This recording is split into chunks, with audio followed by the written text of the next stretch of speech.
David Zhang de Print. Alors l'histoire est assez marrante puisque le Hardware Club, c'est né d'un dîner à Paris il y a 7 mois, un peu plus de 7 mois maintenant. Et on avait pas mal de gens qui avaient déjà passé par des Kickstarter qui étaient là. On avait Lima, on avait ISKN, donc des équipes qui avaient déjà bien marché. Et on avait des petits jeunes qui avaient un premier proto qui marchait à peine et qui depuis voilà, sont passés par une belle histoire. Et voilà, je vais pas à vous spoiler, je vais laisser David la raconter. Merci. Bonjour tout le monde. Moi, je vais pas vous raconter exactement comment s'est passé le Kickstarter en soi. Je vais plus vous raconter un peu notre histoire, un peu les dessous de comment on en est arrivé là.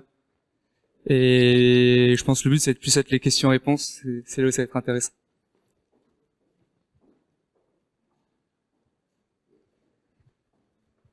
Oups.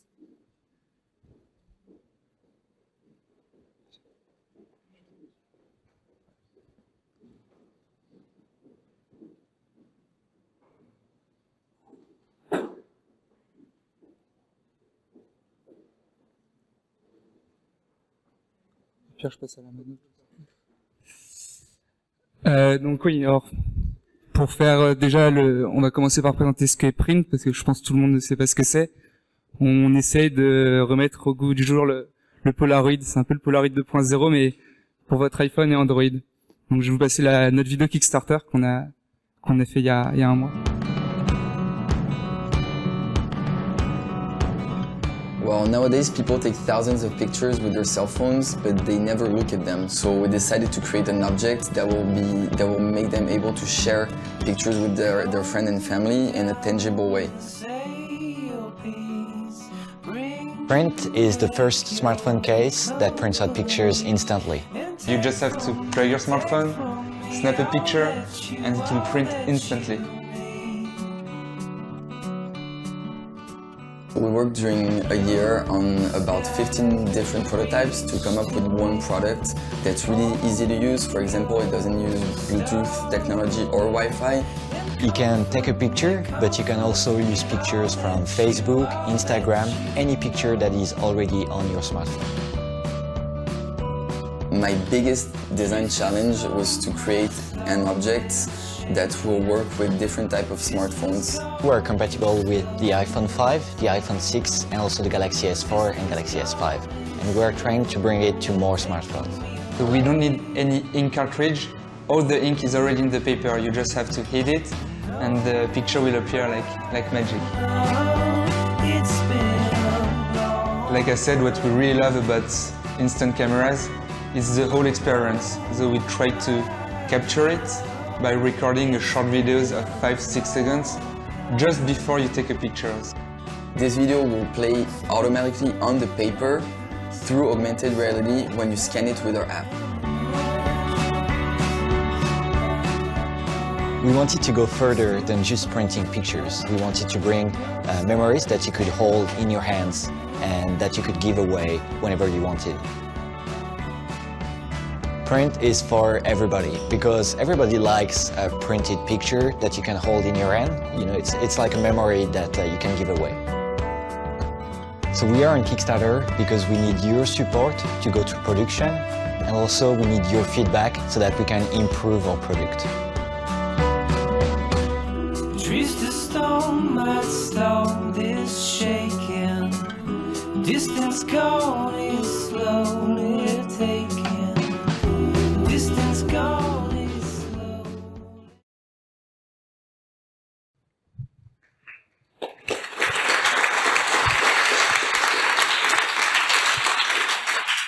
Donc si vous voulez, vous pouvez aller en acheter sur printcases.com. Donc en gros, on a fini notre campagne le 3 mars, elle a duré 35 jours pour revenir un peu avec Kickstarter avant de commencer avec l'histoire. On a levé à peu près 1,5 million, 1,6 million avec 9000 backers, ce qui va représenter à peu près 10 000 unités, 15 000 unités à devoir shipper pour la fin de l'été et l'automne 2015. Donc là, je suis avec vous aujourd'hui, mais je vais retourner au bureau tout à l'heure. Donc voilà, je vais vous raconter, pour nous, quand j'ai regardé un peu notre histoire pour préparer la présentation, je me suis rendu compte qu'on avait un peu 4 points clés sur l'année qui s'est écoulée avant de lancer le Kickstarter, qui a fait qu'on en est là aujourd'hui. Donc, sur les premiers prototypes, sur la définition du produit, bah oui, le principe peut paraître hyper simple de faire une coque Polaroid, mais derrière ça, il y a énormément de travail. Il faut valider le produit, le concept. Juste valider le concept, c'est déjà un travail qui nous a pris un bon 6 mois. Refine le produit. Donc, encore une fois, le concept d'imprimer une photo depuis son smartphone, c'est quelque chose, mais après, il faut construire le produit. Et là, on va rentrer dans tous les mini-détails qu'il va y avoir sur le produit, sur la façon dont on va le vendre, dont on va le présenter, à qui on va le vendre, etc. Et c'était un processus qui était aussi hyper intéressant. Je vais vous raconter un peu ça. Et puis, vendre sur Kickstarter, parce que, comme l'a dit John, ça se fait pas non plus tout seul. Donc, il y a une énorme préparation à faire si vous voulez vous lancer dans un Kickstarter. Les 1,5 million, 6, ils se sont pas faits au hasard non plus. Donc, je voulais qu'on soit aussi assez clair sur ce point-là. Ah oui, là c'est une photo de Robin, notre designer industriel. Alors pour vous raconter un peu les tout débuts de Print, avec Clément qui était sur la vidéo, on a commencé en janvier 2014. On s'est mis autour d'une table et on s'est dit, ben si on faisait une coque qui imprime. Et c'est parti de là. Alors à ce moment-là, ce qui s'est passé, c'est, je pense, que ça se fait un peu dans tous les projets, les trucs assez standards, c'est de voir comment se passe la compétition. Qu'est-ce qui se fait à côté, qu'est-ce qui fait que nous on aime le projet, parce qu'à la base on fait un projet, nous c'était pour nous, c'est comme ça qu'on a défini vraiment la première partie du produit. Et après on s'est posé la question, et c'est ce point-là que je voulais un peu vous montrer avec cette photo-là. On s'est posé la question de qu'est-ce qui va faire que nous on va se différencier par rapport à toute la compétition, qu'est-ce qui va faire que notre produit va sortir un peu du lot. Et donc aujourd'hui dans la compétition, ce qui va exister, c'est qu'on va avoir des petites imprimantes. C'est LG qui sort des petites imprimantes portables qui marchent avec la même technologie que nous et qui marchent très bien, qui marchent en Bluetooth, qui est excellente, mais bon, nous on est mieux. Mais il va y avoir les Polaroid aussi qui sont incroyables. Et nous on s'est dit ok, nous on va sortir du lot parce qu'aujourd'hui, nous ce qu'on adore dans le Polaroid, c'est le fait qu'en un clic, on puisse sortir une photo, que ce soit aussi simple qu'un seul clic. Mais aujourd'hui, ce qu'a pas tout ce qui va être LG, etc., ou les autres petites imprimantes portables, c'est qu'on va devoir cliquer 10 fois sur son téléphone, on va devoir pairer en Bluetooth son téléphone, etc. et que c'est une galère monstre. Et on retrouve pas cette instantanéité qu'on avait dans le Polaroid, mais sur les smartphones.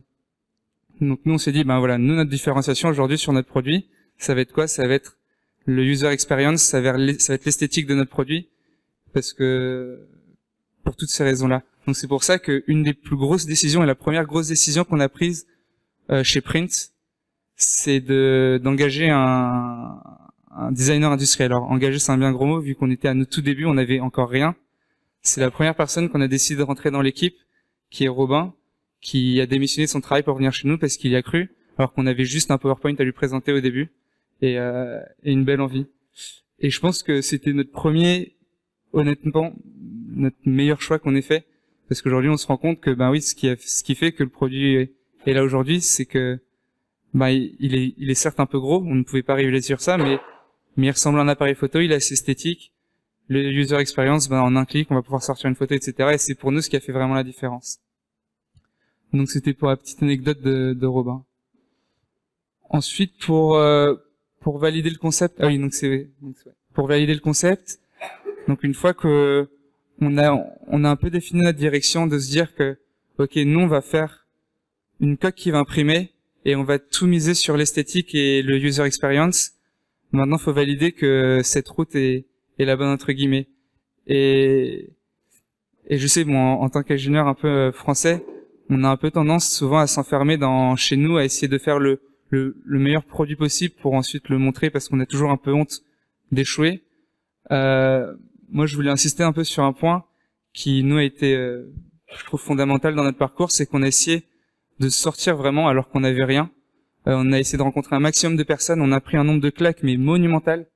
On a fait, on a rencontré d'ailleurs le Hardware Club, Alexis Barbara via le Hello Tomorrow Challenge, où on s'est fait un peu jeter.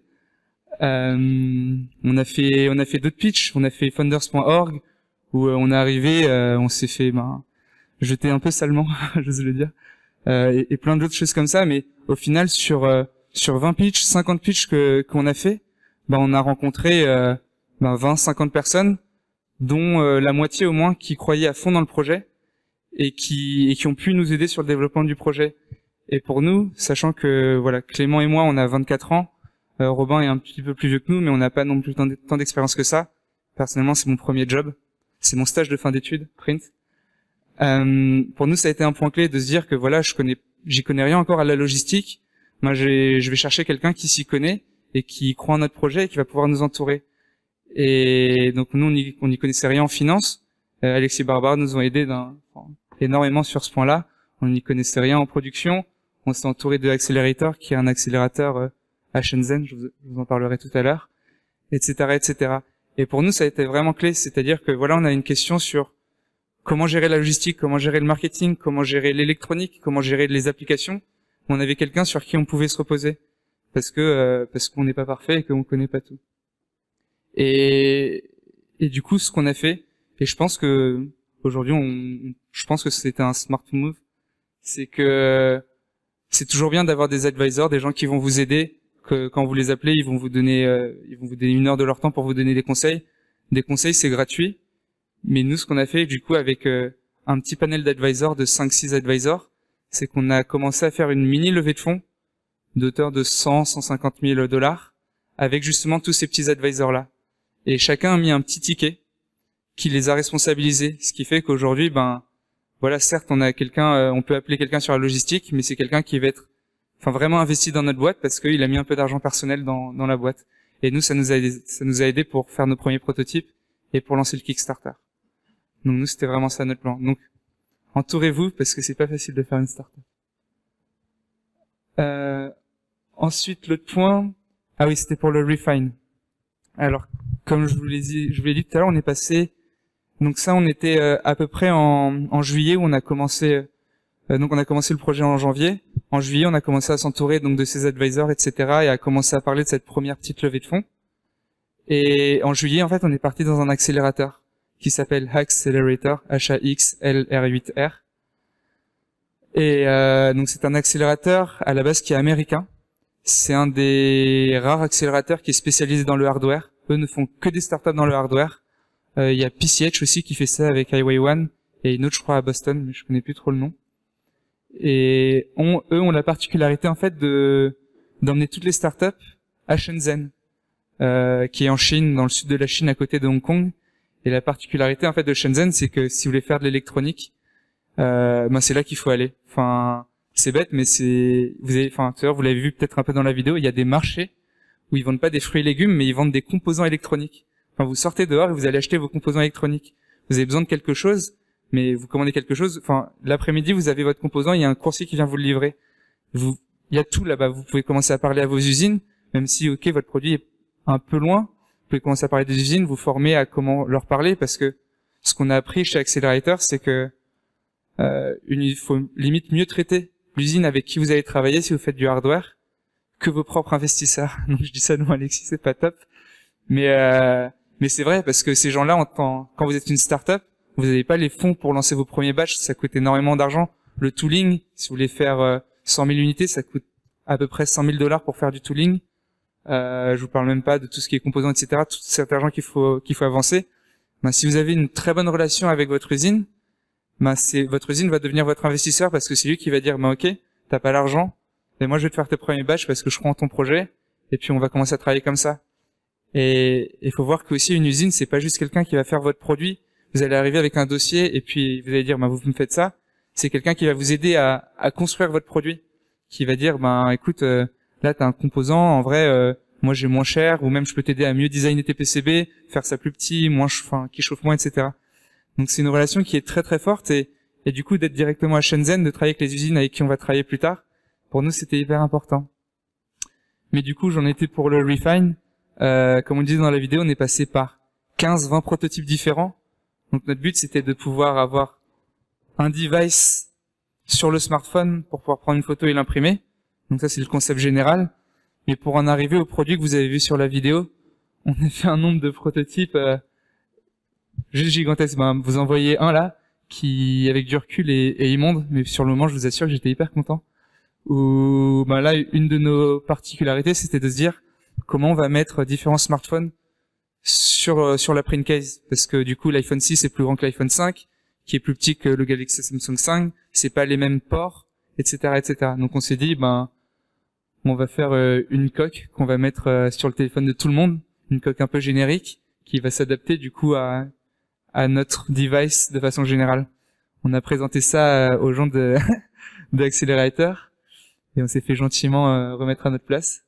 Où c'est là où justement c'était hyper intéressant chez Accelerator, c'est que je refais un peu le truc dans l'ordre, c'est que tous les vendredis aussi, ce qu'on faisait là-bas, c'est qu'on faisait une présentation de tout le travail qu'on avait fourni pendant une semaine et tous les problèmes qu'on a ou qu'on veut résoudre, et chacun donnait leur feedback et nous aider. Donc ça faisait partie des feedbacks, de nous dire, écoutez les mecs, si vous faites ça, moi j'achèterai jamais votre produit parce que mettre une coque tout le temps sur mon téléphone, laissez tomber quoi. Du coup, on en est arrivé à la solution qu'on a aujourd'hui. C'est bête, mais ça a pris énormément de temps juste de définir les contours de la print case. J'avais demandé, pour là, on voit une grosse poignée. On voulait faire une poignée comme un appareil photo. J'ai mis ça dans les mains de ma belle-sœur, qui a des petits doigts, certes. Mais bon, voilà, c'est quelqu'un de normal. On s'est rendu compte que la poignée était beaucoup trop grosse. Et c'est plein de trucs qui vont pas être faisables si on reste dans nos bureaux, qu'on fait le produit juste pour soi, qu'on va être 5 à tester le produit, c'est des choses qui vont pas être, on va pas pouvoir s'en rendre compte. Et il faut se rendre compte que voilà, quand on fait notre produit, souvent on n'a pas le recul nécessaire pour se dire, non, en fait, ce qu'on fait, c'est un peu de la merde et il faudrait peut-être se remettre dans le droit chemin. Donc, pendant 3 mois, on était là à Shenzhen à vraiment redéfinir notre produit, à le fignoler, le finaliser, à le présenter à chaque fois à 50 personnes différentes pour dire, qu'est-ce que vous pensez du nouveau truc qu'on est en train de mettre en place, etc. Et c'était hyper important. Et justement, des lieux comme ça, comme Usine Dataio, qui vont vous permettre de prototyper hyper rapidement ces produits-là, ces petites features, ça a été hyper important pour nous. Ensuite, vendre. Donc pour le Kickstarter, j'ai fait une sorte de mini timeline de ce qui s'est passé entre Axe et le Kickstarter. Du coup, à la fin du Kickstarter, c'était en octobre-novembre. Il faut dire je vous avoue que Accelerator, les gens d'Accelerator nous ont poussé à fond pour qu'on lance notre campagne Kickstarter en novembre, à la fin du coup de l'accélérateur. Ce qui est normal pour eux parce que du coup ça fait vendre un peu leur accélérateur. Nous on a senti qu'on n'était pas prêts pour 1000 raisons. C'est que c'était un gros feedback de Alexis et Barbara, suivez leur cours sur le crowdfunding, qui nous dit, et avec le recul c'est vrai, que si vous voulez lancer une campagne Kickstarter, commencez à construire votre communauté avant, commencez à avoir une bonne mailing list de personnes que vous allez cibler avant de lancer votre campagne Kickstarter, parce que il va y avoir du trafic naturel de Kickstarter, mais c'est pas ça qui fait la majorité de vos backers. Nous, dans les stages, je crois, on est à peu près à 40% de la communauté Kickstarter qui a backé notre projet et 60% des nouveaux utilisateurs. Donc nous, on leur a dit, écoutez, on a testé pendant 2 mois de récupérer des mails. En 2 mois, on a récupéré 800 mails. On a essayé plein de petits trucs marketing. On a essayé d'envoyer des photos gratuitement aux gens. Ça n'a pas trop marché parce que c'est juste nos potes qui les voulaient. Et voilà, on a récupéré 800 mails. On leur a dit, écoutez, non, on est 800 personnes, on n'est pas prêt pour lancer le Kickstarter maintenant. Nous, on a fait déjà une première mini levée de fonds de 150 000 euros. C'est pas pour faire un Kickstarter à 50 000 dollars. Et par contre, du coup, on a quand même eu un truc qui était cool avec Accelerator, c'est qu'on a eu un Demo Day à San Francisco. On a présenté notre produit. Il y avait de la presse, il y avait des investisseurs, il y avait beaucoup de gens. Et c'est là qu'on a rencontré Kyle Russell de TechCrunch, qui a beaucoup aimé notre produit. Pour la petite anecdote, en gros, ce qui se passait, c'est qu'on était 10 startups à Accelerator. On avait tous un petit stand où on faisait nos pitchs, etc. Et puis on montrait un peu notre produit. Kyle Russell nous a avoué qu'il est resté 5 minutes en tout à notre Demo Day, parce qu'il était malade, il s'en foutait un peu en fait. Et qu'il a juste vu que nous on prenait des photos des gens et qu'on les distribuait, il trouvait ça cool. Du coup, il nous a donné sa carte, il a fait, écoutez, la semaine prochaine, je vais faire une démo vidéo dans nos quartiers généraux à San Francisco sur votre produit pour TechCrunch. On a fait, vas-y, chaud, quoi. Et du coup, on a eu une énorme chance, mais ça faisait partie un peu de la façon dont on voulait récupérer des mails. On a essayé plein de trucs. Et du coup, un peu de presse, ça peut pas faire de mal pour récupérer des mails. Et là, on a eu énormément de chance, faut l'avouer. c'est que cet article-là, qui est sorti en novembre, on a eu à peu près 65 000 partages de notre article sur TechCrunch, ce qui est, je crois, le deuxième article le plus partagé de TechCrunch de l'année 2014. Après, genre, il y a l'iPhone 6, et après, il y a 6 Print. Donc, donc ça nous a amené énormément de trafic, et en 3 mois, on a récupéré 60 000 mails.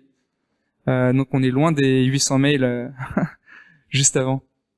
Donc, ce qui s'est passé, c'est que voilà, on a fait cette interview, on a eu notre démo vidéo, ça a beaucoup buzzé, on s'y attendait vraiment pas, on a dû gérer ça, c'était pas évident parce que du coup, tous les jours, pour vous dire, quand l'article est sorti, d'un coup, je me suis réveillé, ma boîte mail, j'avais 500 mails à lire d'un coup, j'ai pas compris ce qui s'était passé.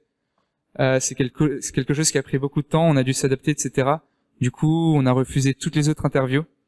On a dit à tout le monde, bah écoutez, nous ça marche très bien sur TechCrunch, ça sert à rien qu'on vous refasse une interview maintenant. Si vous voulez, on vous reparle quand on lancera notre Kickstarter, parce que c'est à ce moment-là dont on aura besoin de vous. Donc grosse chance, mais cool, plutôt cool. Et en janvier 2015, on est allé au CES. Encore une fois, on a eu de la chance, comme quoi beaucoup de chance dans cette startup. On a été sélectionné par UbiFrance pour avoir un petit stand au CES à Eureka Park, dont on parlait John tout à l'heure.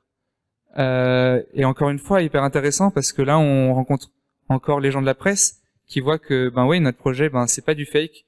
On a quelque chose qui imprime. On a un produit qui est designé. Enfin, on va vraiment lancer notre campagne Kickstarter.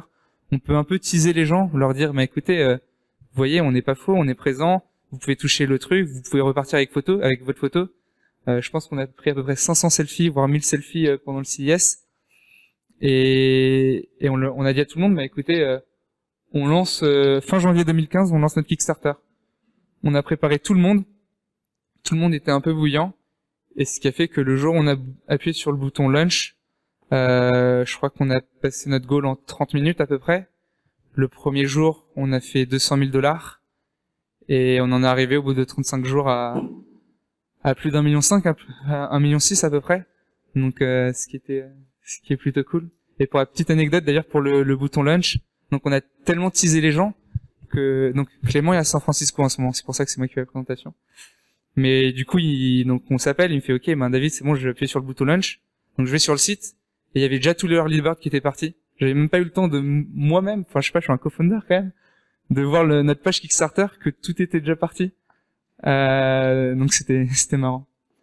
Tout ça pour dire que voilà, on a quand même mis même avant octobre, avant le Demo Day, je dirais depuis août, on a préparé depuis août notre Kickstarter pour récupérer une base de 60 000 mails, de travailler aussi nos messages marketing, parce que c'est bête, mais du coup en faisant ça, pareil, on se prend plein de petits râteaux en se disant non, on va peut-être pas vendre notre produit à des gamins de 5 ans parce qu'ils vont jamais l'acheter. Enfin, c'est bête ce que je dis, mais bref, on peut tester plein de choses sur le marketing, de définir un peu plus la cible de notre produit. Nous, on s'est rendu compte que la cible, c'était beaucoup plus des gens sur des femmes de 25-35 ans qui sont assez actives, qui sont plus dans le fashion, etc., qui achètent le produit. Du coup, ce qu'on a fait pendant le Kickstarter, c'est qu'on a eu des blogueuses qui ont parlé de nous, et ça a beaucoup marché.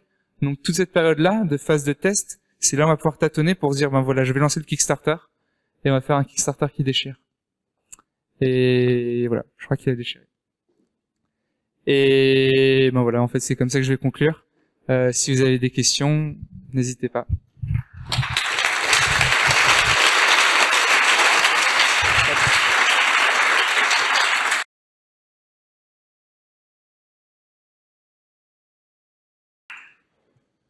Des questions?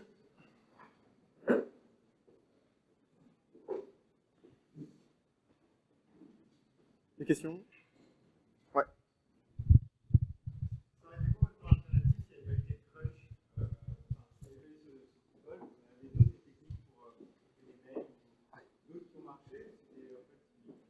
Alors, on a testé plein de trucs. On a aussi testé des ads sur Facebook, sur Twitter.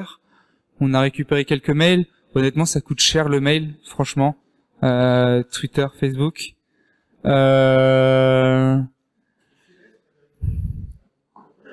Ouais, alors le CS, en fait, ce qui a beaucoup servi, c'est qu'on va rencontrer de la presse. Ces gens qui vont voir le produit, qui vont être intéressés, qui vont dire, OK, je vais faire un article sur vous, je vais écrire un petit article de blog. Et au final, c'est ça qui va driver le plus de monde. c'est la presse. Nous, il y a un autre truc. Qu'est-ce que je voulais dire? La presse. Je sais plus ce que je voulais. Ah oui, non, mais non, en fait, c'est un peu, il y a un peu un lien avec ça, c'est que nous, le truc qui a le mieux marché au final, et c'est grâce à ça que on a eu 60 000 mails. Enfin, le fondement de ça, c'est que on est sorti dans des événements. Voilà, bon, le Demo Day, ben, c'était fait aussi un peu autour de nous, donc on en a profité plus que ce qu'on aurait pu attendre. Mais le CES, on est allé là-bas, ça nous avait ouvert le port de énormément de contacts. Enfin, que ce soit des clients, mais c'est pas un nombre de mails, enfin, directs qu'on a gagné sur le CES, c'est un nombre de contacts, de gens qui vont parler de nous, qui vont dire, bah, ok, j'écris un petit article de blog, hop, je vous ai ramené 1000 mails, des choses comme ça. Et nous, c'est ce qu'on a beaucoup fait aussi pendant 6 mois, et c'est ce qui a le mieux marché, je trouve, c'est de sortir à des events, à des maker faire. On a fait le maker faire de Pékin aussi, où les gens étaient fous, on a récupéré quelques centaines de mails aussi là-bas, etc., etc. C'est vraiment sortir, et en sortant, en montrant quelque chose aux gens, c'est comme ça qu'on va exciter les gens, et qui vont être plus enclins à donner leur mail. Ouais. Alors, aujourd'hui, après Kickstarter ou pendant le Kickstarter? Après Kickstarter, c'est beaucoup de gens qui ont loupé le Kickstarter. Je vous avoue que là, non, ça fait que 20 jours en même temps. Donc ça fait 20 jours, on a fait une petite pause. C'est beaucoup de trafic naturel, c'est un peu des retombées du Kickstarter et des articles qui viennent aujourd'hui. Un truc par exemple que je peux te dire sur le Kickstarter et qu'il faut pas négliger, c'est qu'on a quand même fait beaucoup d'ads pour que ce soit sur Facebook ou Twitter pour le Kickstarter. Je pense qu'on a dépensé beaucoup d'argent. Les chiffres exacts, je ne saurais pas, mais c'est plusieurs dizaines de milliers de dollars. Mais Facebook Ads et Twitter Ads. Nous, ce qui a beaucoup marché, c'est Facebook. Twitter, moins. Mais ça se voit aussi sur nos profils. On doit avoir 3000 followers sur Twitter, alors qu'on en a, je crois, 40 000 sur Facebook. Sachant qu'on n'a pas non plus, on n'a pas choisi une plateforme de prédilection, ça s'est fait assez naturellement. C'est quelque chose encore une fois, Kickstarter, donc les analytics sont pas excellents. On peut pas savoir le taux de conversion exact, mais on a estimé qu'on a acheté à peu près 10-15 dollars du coup une print case en taux de conversion. Donc voilà, 10 000, ça peut paraître beaucoup, mais ça nous a rapporté plus. Vous avez une question?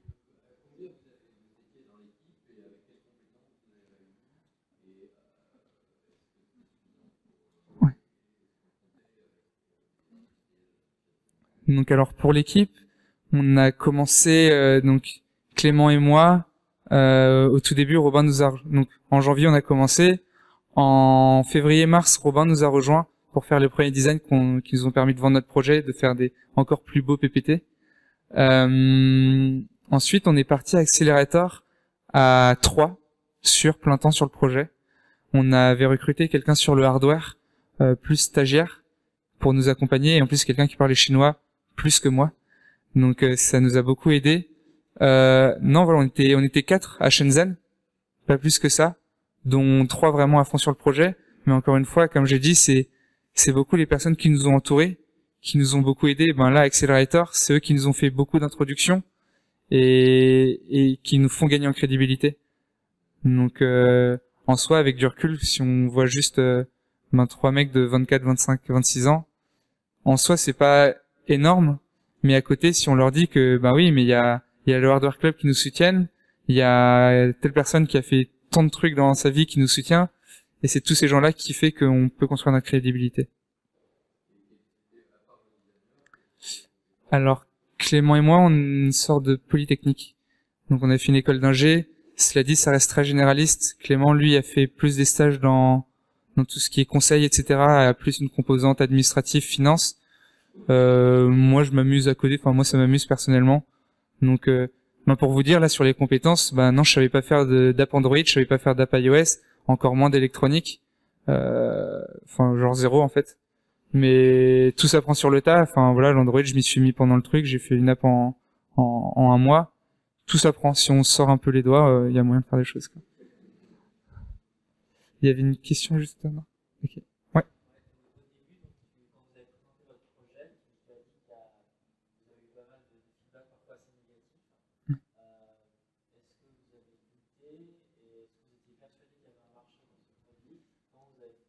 Ben, nous, le premier truc qui a fait que, alors oui, enfin, il y a des feedbacks qui nous font forcément douter. Nous, enfin, le premier truc qui a fait que, non, on a continué le truc, c'est que quand en fait, pour vous raconter la vérité, j'ai un peu menti sur le tout début. La façon dont on a commencé, en fait, c'est qu'on est tombé sur un blog de design d'un japonais, je me rappelle plus de son nom, je suis désolé, qui a fait un design d'une coque qui imprime comme un Polaroid. Le projet s'appelle Sophie, mais c'est un design qui est qui existe pas du tout en fait. C'est juste un mec qui s'amuse à faire plein d'objets fous, futuristes. Et nous, ce qui s'est passé, c'est que quand on a vu ça avec Clément, on était en cours à côté. Enfin, vraiment, notre première réaction, c'est mais vous êtes fous, moi je veux l'acheter. Et j'ai cherché pendant une semaine le bouton acheter. Mais enfin, je déconne pas, sachant que t'es étudiant, t'as pas beaucoup d'argent pour mettre dans un truc comme ça.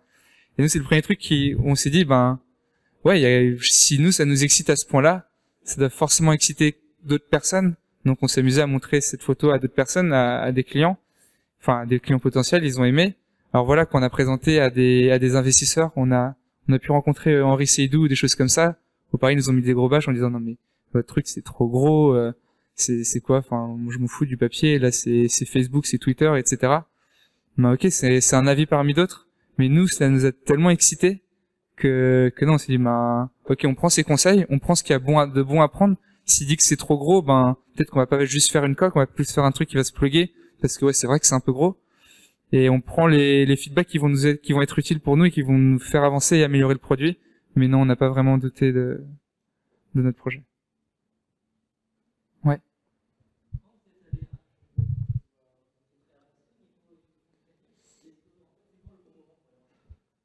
Alors, avec du recul, moi je trouve qu'on était un peu tôt à Shenzhen avec l'accélérateur, mais en même temps c'est un planning qui est assez défini, on pouvait pas trop négocier.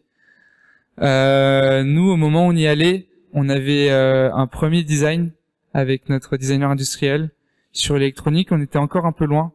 Mais en fait, ce qui est particulier dans notre électronique, c'est que on travaille avec des partenaires. Donc cette techno, c'est pas nous qui l'avons inventée, c'est une techno qui est assez standard, qui est faite par une compagnie qui s'appelle Zink, Z-I-N-K pour Zero Inc. Et qui fait que nous, pendant tout Shenzhen, on n'a pas beaucoup avancé sur l'électronique, mais on a beaucoup plus avancé sur le design avec les compétences en interne. Donc, pour répondre à ta question, on y était un peu tôt parce qu'on pouvait pas voir les usines comme on veut les voir en disant bah voilà, ça c'est nos schémas, ça c'est notre BOM, ça c'est nos fichiers Gerber, etc. Mais on commence à leur parler pour faire, par exemple, c'est bête, mais là une des personnes avec qui on va travailler, c'est une personne qui a fait nos protos sur juste pour les moules plastiques. Et voilà, on a établi une relation avec lui, on a discuté avec lui, ça s'est très bien passé. Il nous fait confiance, on se fait confiance mutuellement. Et c'est plus des premiers contacts qui se sont faits, même si c'est pas l'usine avec qui on va travailler au final. Donc, mais par contre, j'ai un ami qui vient de sortir d'accélérateur, enfin qui est encore accélérateur en ce moment. Donc leur startup s'appelle FitMe. Eux étaient beaucoup plus avancés sur leur PCB, sur leur design, etc. Et je sais que eux, ça leur a énormément servi d'être là-bas.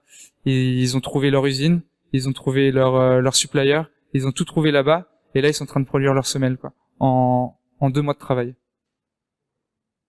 Ouais.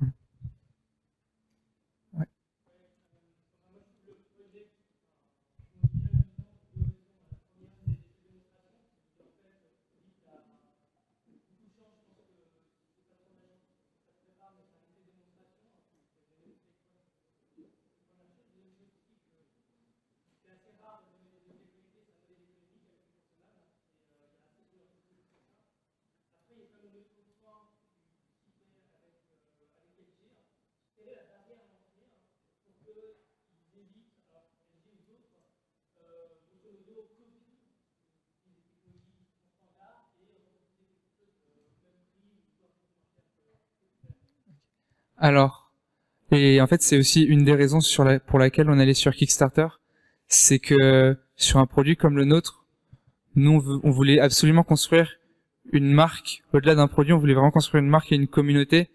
Et c'est ce qui a fait qu'on est allé sur Kickstarter aussi. Et aujourd'hui, nous, on est persuadés que LG sera pas capable de vendre le produit comme nous on l'a fait, de construire la communauté comme nous on l'a fait. Il y a aussi une autre composante qui avait sur la vidéo, qu'on vend à, je dirais, 20% sur notre marketing. C'est c'est tout le software avec l'applicatif, etc. Encore une fois, ben LG ou d'autres personnes, c'est pas leur cœur de métier. Donc des acteurs comme des grosses entreprises comme ça, on n'a pas si peur que ça parce que c'est un produit qui est très particulier. C'est que pour pouvoir vendre ce produit-là, qui au final est une coque qui se met difficilement dans la poche, il faut construire. Honnêtement, enfin ouais, il faut construire une marque. Enfin nous c'était notre idée là, construire une marque et une communauté autour de ça pour faire en sorte que le produit soit cool entre guillemets. Et pour nous, les grandes entreprises peuvent pas faire ça. Après, pour les startups, pour nous, la grosse barrière à l'entrée, c'est la techno. C'est que pour travailler avec Zinc, on a énormément bataillé. Eux ont l'habitude de travailler avec LG, Polaroid, etc., avec des grands comptes. Ils travaillent quasiment jamais avec des startups. Voire, je crois qu'on est la première startup avec laquelle ils travaillent vraiment. Donc, nous, c'est la deuxième barrière à l'entrée, c'est la techno. Et d'ailleurs, pour revenir sur le Kickstarter, je pense que c'est intéressant aussi cette réflexion. On a reçu 60 000 mails en 3 mois. On a beaucoup hésité à faire le Kickstarter. On s'est dit, ben ça nous suffit pour faire les préventes directement sur notre site. Kickstarter prend pas sa commission et nous on se fait plus d'argent et il y a même moyen en fait avec les analytics etc de mieux performer, de faire plus que ce qu'on avait fait sur Kickstarter certainement. Mais nous on est allé sur Kickstarter parce qu'il y avait une énorme communauté. Indiegogo est venu nous chercher, nous a proposé des deals monstrueux, mais encore une fois, Indiegogo, ils n'ont pas une communauté aussi forte que Kickstarter. Ouais.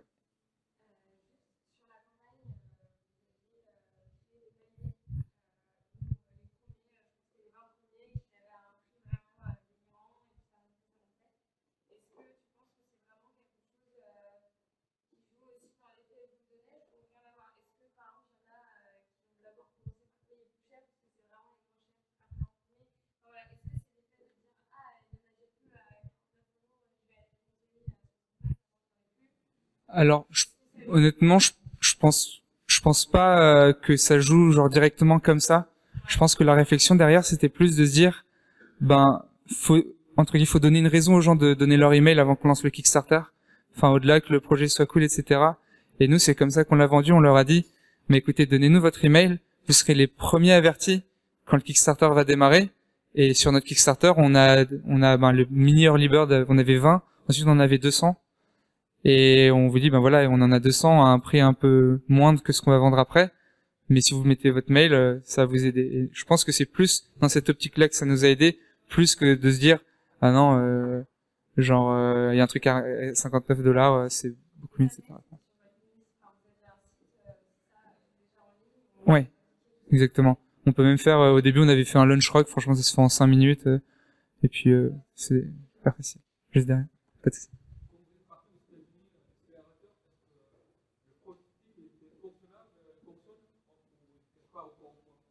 Alors du coup c'était un peu la question pareil que monsieur tout à l'heure. Non, pas à fond.